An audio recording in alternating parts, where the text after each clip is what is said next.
राहुल गांधी की मोहब्बत की दुकान में रखा गुलाब क्या भारत को फिर से गुलाम बनाने की राह पर ले जा रहा है? गुलाब तो मोहब्बत की निशानी है, फिर इससे गुलामी की बू क्यों आ रही है? इसे विस्तार से समझना होगा। ये जानना होगा कि क्या भारत अपनी आज़ादी के 100 साल बाद फिर से गुलाम हो जाएगा? क्या ऐसी सोच वाले लोग सिर्फ कोरी कल्पना कर रहे हैं या इसमें कोई सच्चाई भी है? दुनिया का कोई मुस्लिम देश क्यों नहीं चाहता है योगी कभी पीएम बने? आखिर किस आधार पर एक मुस्लिम समुदाय का वर्ग विशेष भारत को 2047 तक इस्लामिक राष्ट्र बनाने की कल्पना कर रहा है?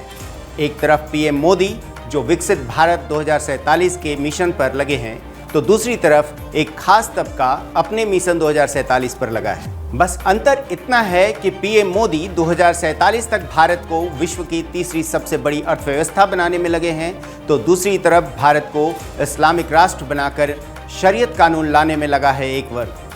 इन दोनों बातों के प्रमाण हमें लगातार मिलते रहे हैं। पीएम मोदी तो लगातार अपने भाषणों में अपने मिशन 2047 का जिक्र करते ही रहते हैं। आपने सुना भी होगा और एक बार फिर सुनते हैं। और मैं आपको कहता हूं 24/7 और 2047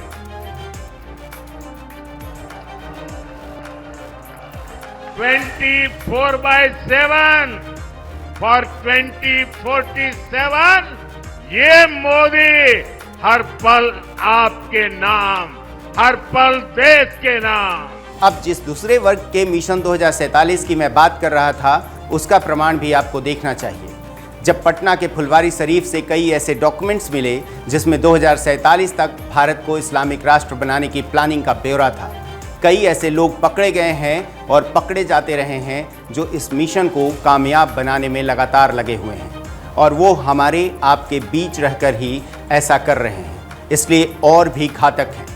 बॉर्डर पार से आने वाले दुश्मनों से निपटना तो फिर भी आसान है, लेकिन जब आपके साथ बैठकर कोई आपका दुश्मन बना हो, आपके साथ खाता पीता हो, हंसता खेलता हो, लेकिन ही अंदर आपसे दुश्मनी पाले बैठा हो, तो ऐसे दुश्मनों को पहचानना और उनसे निपटना ज़्यादा चुनौतीपूर्ण होता है।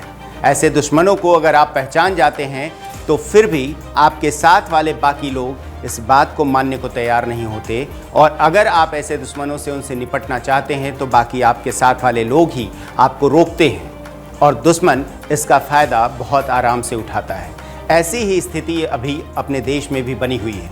अभी हाल ही में बंगाल के मुख्यमंत्री ने कहा कि बांग्लादेशी मुसलमानों के लिए हमारा दरवाज़ा खुला है, हम उनका स्वागत करेंगे। बिल्कुल चिंता करবেন না, বাংলাদেশে নিয়ে যদি আপনাদের কোনো পরিবার থাকে, পরিজন থাকে, কেউ পড়াশোনা করতে যান, কেউ চিকিৎসা করতে এসে ফিরতে না পারেন, আমি বাংলাদেশ নিয়ে কোনো কথা বলতে পারি না, কারণ ওটা একটা আলাদা দেশ।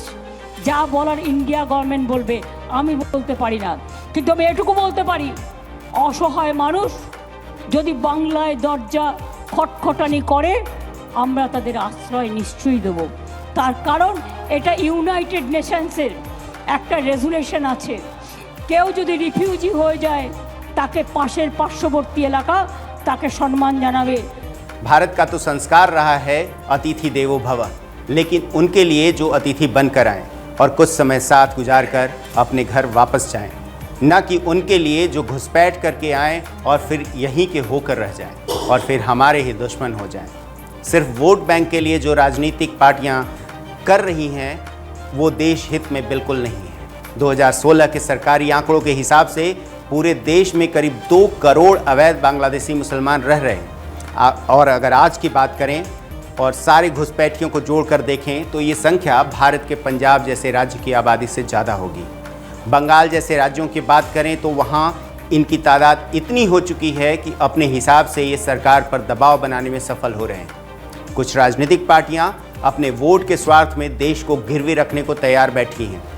अभी कुर्सी के लालच में त्वरित फायदे के लिए जो घुसपैठियों और एक खास समुदाय के कुछ देश विरोधी सोच रखने वालों को प्रोत्साहन भले ही अप्रत्यक्ष रूप से दे रहे हैं, उनका काम चल रहा है, वो भविष्य में कितना घातक होगा इसका उदाहरण हमने इतिहास में तो देखा ही है। अब मैं वर्तमान में भी इसका उदाहरण दिखाता हूँ।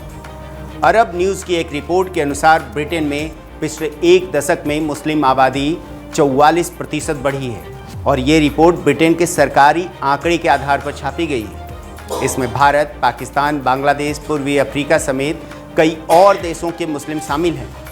यहाँ इससे मतलब नहीं कि वो किस देश से हैं, उन्हें इससे मतलब है कि वो इस्लाम को मानने वाले हैं, मुसलमान हैं। यूरोप के कई देश ऐसे हैं जहाँ अब मुस्लिम आबादी काफ़ी बढ़ गई है, चाहे वो जर्मनी हो या फ्रांस। कुछ देश तो अब ऑफिशियली भी इस्लामिक देश हो चुके हैं और कुछ यूरोपीय देशों की मुस्लिम आबादी वहाँ की मूल आबादी से ज़्यादा हो चुकी है। कैसे इस्लाम अपना वर्चस्व बढ़ाता है, उसका अगर ऐतिहासिक उदाहरण देखना हो तो इंडोनेशिया को देखिए। हिंदू ग्रंथों के हिसाब से कभी वो भारत, जिसे जम्बूद्वीप कहा जाता था, उसका हिस्सा था, वो आज इस्लामिक राष्ट्र है। अफ़गानिस्तान, जहाँ कभी गांधार नरेश हुआ करते थे, और आज पाकिस्तान के बारे में तो सब जानते ही हैं। अब वर्तमान के कुछ आंकड़े देखिए। हम बात कर रहे थे ब्रिटेन की। ब्रिटेन में एक शहर है लीड्स के हेयर हिल्स ज़िले में वहाँ की मुस्लिम आबादी ने वहाँ की प्रशासन और पुलिस को खदेड़ दिया। उनकी गाड़ियाँ जला दी, पुलिस की वैन को फूंक दिया और वहाँ की कानून को मानने के लिए वो विवश नहीं हैं। उनके कानून की धज्जियाँ उड़ा दी। प्रशासन ने वहाँ के मूल निवासियों को उस क्षेत्र में जाने के लिए मना कर दिया। ऐसी स्थिति क्यों आई? उस ज़िले की मुस्लिम आबादी करीब 42% हो गई है और सबसे बड़ी कम्युनिटी बन चुकी है और अब वहाँ उनका कब्ज़ा है, ऐसा वो सोचते हैं। तो जो मैंने शुरू में सवाल उठाया था वो कि क्या भारत अपनी आज़ादी के 100 साल बाद आज़ाद रह पाएगा या फिर से गुलाम हो जाएगा, ये सवाल इतना हल्का है नहीं जितना अभी लग रहा है। अगर आपने मेरे विश्लेषण को ध्यान से सुना होगा तो समझ गए होंगे मैंने ये सवाल क्यों उठाया है और भारतवासियों को कितना सतर्क रहने की ज़रूरत है। और जिस 2 मिशन 2047 की बात हमने की है उसमें से किसके साथ आपको रहना है। अपना बेशकीमती समय देने के लिए धन्यवाद। और अगर मेरा विश्लेषण सही लगा हो तो वीडियो को लाइक करें, चैनल सब्सक्राइब करें और कमेंट करें। अगर कुछ गलत भी लगा हो तो कमेंट कर ज़रूर बताएं ताकि उसमें सुधार किया जाए और फिर आपको सही जवाब दिया जाए।